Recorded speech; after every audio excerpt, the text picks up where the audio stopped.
And the BCA has a third step, and that's what the A is. The A stands for attitude check. And the BCA might sound something like this. I'm concerned. You've been coming into work late. As a reminder, shift starts at 8. Please be on time. Can I count on you for that? The first step is the behavior, where you are mentioning something that's very specific and preferably something that you have observed that your employee has engaged in that's inappropriate. And it's very clear-cut and it's very simple. I'm concerned. I've noticed you've come into work late. And then we move on to the C, which is the correction. And the correction is the desired behavior.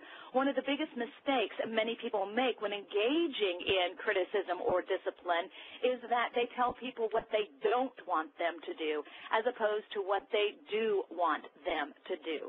The correction is always the desired behavior or the positive behavior. So in our example, it's please be on time. Now, of course, in some circumstances, you may even want to add a consequence. If you're late again, you will be written up. Consequences are optional, but if you choose to, they flow very nicely after the correction.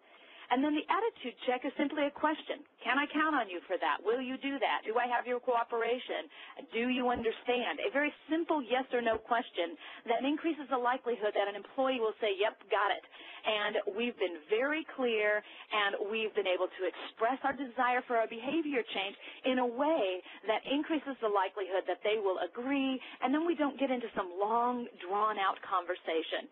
Now, while the BCA is not appropriate for every kind of difficult or disciplinary conversation, it is one very powerful language pattern that all leaders ought to have in their back pocket. Behavior, correction, consequence, and attitude check. That's the BCA.